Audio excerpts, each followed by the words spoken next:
So at my bottom, I was cohabitating with another alcoholic. Again, it was a cycle I was in. I drank every day just to fill something inside me and to feel anything. It felt good, but it didn't satisfy. I didn't know that I was deeply suicidal at that point. Where my bottom took me was to a suicide attempt that also involved an assault. I assaulted my partner at the time.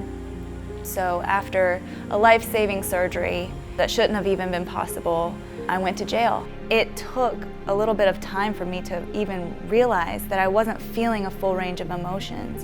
And once that was revealed to me, it became a pain to me in my heart that I wasn't able to maybe trust as deeply or worship as fully.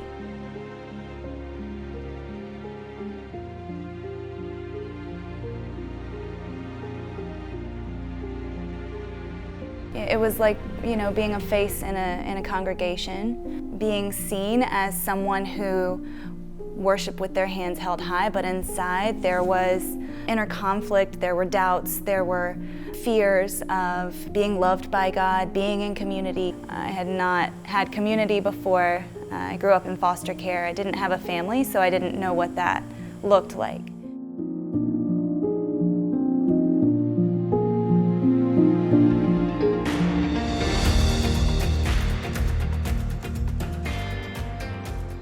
My first time at the Avenue, I knew that I was home.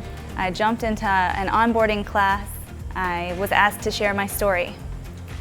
And this is the first time anyone had really cared to hear my story. I hadn't shared it before.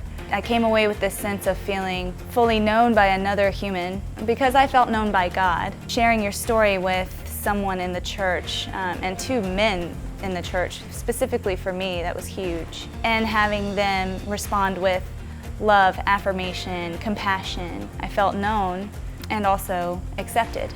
So these two gentlemen also knew of a counselor, a Christian counselor, who worked specifically with some areas of trauma that I shared in my interview. They referred me to her. The Avenue covered the cost for my counseling for almost 2 years. And this is really where a lot of my healing took place. There was a family that took me in at the Avenue, right at the forefront. It was actually one of the gentlemen who interviewed me for my membership. He and his wife discussed it 2 weeks after my interview. They asked me to move in with them. I was blown away. First of all, not only had I told this man all of the horrible things that I'd ever done and the things that were done to me, but he had heard those and not only given me superficial, external compassion, but for he and his wife to offer for me to come and stay with them at no cost to myself. They gave me everything I needed at the time. I do believe that God's purpose for that was to give me a safe place, a home, to kind of come undone, because that's what it took for me. Counseling was sort of God breaking the bones that had not healed right, resetting them so that they could heal correctly. I began to be able to make eye contact with men in the church and not feel shame or fear, and begin to make friends with other women in the church and not feel inferior or small. If I were truly exposed for who I am, that they would reject me. I began to see that there were a lot of lies I believed. I know that that wouldn't have been possible without going to counseling. There's no greater gift than being saved, set free, healed, comforted, brought into a family, and put into a position of being able to give that back.